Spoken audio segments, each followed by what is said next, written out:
Bienvenue sur la chaîne YouTube Shérif de Rap. Ici, nous vous proposons chaque jour l'actualité brûlante du monde du rap. Des nouveaux albums aux derniers clips en passant par les controverses et les collaborations inattendues, nous décryptons tout pour vous. Rejoignez-nous pour rester à jour sur les artistes les plus en vogue, découvrir les pépites du rap underground et participer au débat qui anime la sphère rap. Abonnez-vous dès maintenant pour ne rien manquer de notre contenu exclusif qui vous plongera au cœur de cet univers musical passionnant. Préparez-vous à explorer chaque recoin de la scène rap avec Shérif de Rap.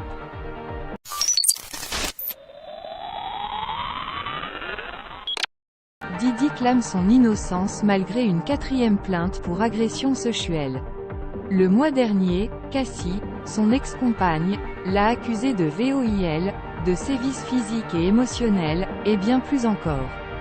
Bien que l'affaire ait été classée seulement 24 heures après son ouverture, les allégations accablantes ont entaché la réputation du rappeur.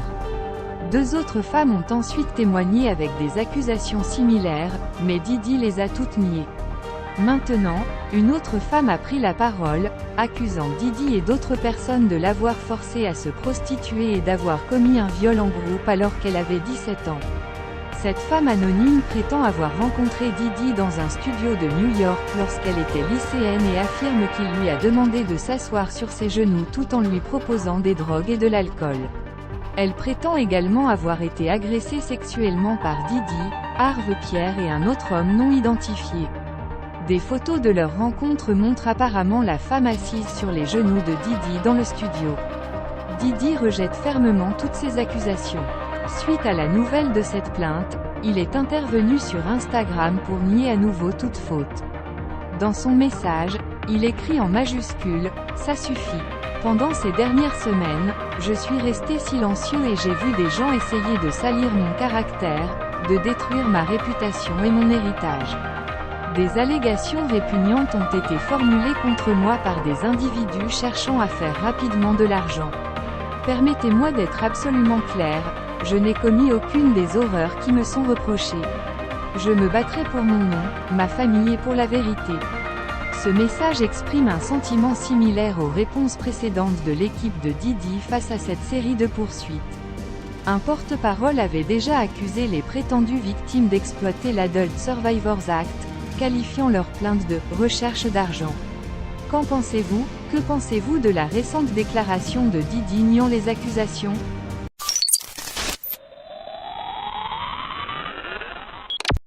En effet, Booba ne rate jamais une occasion de se moquer de Gims. Et cette rencontre avec Bill Gates est la dernière cible de ces moqueries. Sur les réseaux sociaux, Gims a partagé une vidéo et des photos de sa rencontre avec Bill Gates, le fondateur de Microsoft. Les circonstances de cette rencontre restent floues, mais cela n'a pas empêché le rappeur de la section de discuter avec le magnat de l'industrie. C'est moi qui suis debout, mais il n'y a qu'un seul grand homme dans cette pièce. Merci à @Bill Gates pour son temps, sa créativité et son écoute, a écrit Gims en légende de ses publications. Bien évidemment, Booba n'a pas tardé à se moquer de cette rencontre. Il a ainsi publié plusieurs tweets se moquant ouvertement de Gims et trouvant un nouveau surnom pour son ennemi. Il a également ressorti quelques dossiers compromettants pour ajouter du piquant à ses moqueries. Regardez le beau Bill Gates, il est tellement riche qu'il doit se lancer dans les paris sportifs haram. T'es un génie Billou, a raillé Booba. Il a également rappelé que Bill Gates avait lui aussi son lot de scandales, insinuant ainsi que parler avec lui n'était pas une si bonne idée que ça. Les commentaires sous les publications de Gims vont dans le même sens. Booba a également diffusé un montage humoristique, où l'on voit Gims parler de lui à Bill Gates, avec son style de rap si caractéristique. Pour le duc, rien n'est jamais perdu dans son conflit avec Gims. Il trouve toujours de nouvelles occasions de se moquer et de lancer des piques à son rival. Et cette rencontre avec Bill Gates lui a offert une nouvelle opportunité de le faire.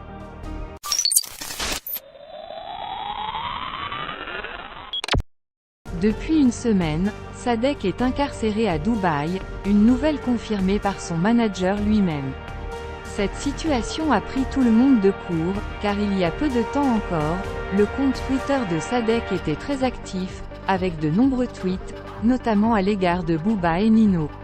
Cependant, depuis son arrestation, le rappeur est resté silencieux sur les réseaux sociaux, laissant ses fans perplexes quant aux raisons de son absence soudaine. La vérité a finalement émergé lorsque les fans de Sadek ont découvert sur son compte Instagram les raisons de son silence. Il est en détention depuis une semaine. Malgré cela, la sortie de son projet musical tant attendu, Nick le Casino 2, est toujours prévue pour ce soir. Depuis un certain temps, des rumeurs circulaient sur internet annonçant que Sadek était en prison. Et finalement, son manager l'a confirmé via une story Instagram sur le compte de Johnny Nyom. Quand une rumeur persiste, ce n'est plus une rumeur, a-t-il déclaré.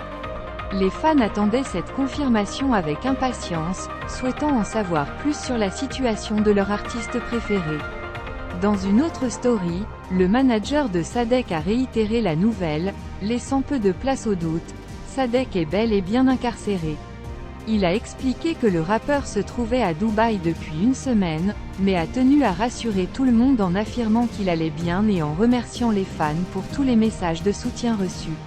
Il a également annoncé que la sortie de Nick le Casino 2 était maintenue pour ce soir à minuit, exclusivement en version digitale puisqu'aucune édition physique ne sera disponible. À ce stade, peu d'informations sont disponibles concernant les raisons de l'arrestation de Sadek et sa durée. Cependant, au moins les fans comprendront désormais pourquoi il est resté muet sur les réseaux sociaux, passant d'une activité intense à une inactivité totale. Ils pourront suivre l'évolution de la situation via son compte Instagram, géré par son manager, en espérant que tout se termine de manière positive. Et voilà, nous arrivons déjà à la fin de cette incroyable vidéo les amis. J'espère sincèrement que vous avez pris autant de plaisir que moi à discuter de l'actualité du rap français et américain. Vos commentaires et réactions sont toujours les bienvenus, je suis impatient de lire vos opinions sur le sujet. Avant de nous séparer, rappelez-vous combien il est important de soutenir nos artistes, qu'ils soient français ou américains. Ils méritent toute notre reconnaissance pour leur talent incroyable et le travail acharné qu'ils fournissent pour nous offrir de la musique de qualité. Restez fidèles à la chaîne Shérif du Rap, car de nombreuses surprises vous attendent dans les semaines à venir. Des interviews exclusives avec des rappeurs reconnus, des analyses détaillées de clips et bien d'autres contenus encore plus captivants. Je tiens à vous remercier du fond du cœur pour votre soutien inconditionnel. Grâce à vous, cette communauté grandit chaque jour un peu plus. Rendez-vous très bientôt pour une nouvelle vidéo, restez à l'écoute. Prenez soin de vous, apportez du bonheur autour de vous et n'oubliez jamais de nourrir votre passion. Que la paix, l'amour et le rap vous accompagnent, mes amis. Allez, on se retrouve très vite, la famille. Peace et gros bisous à tous.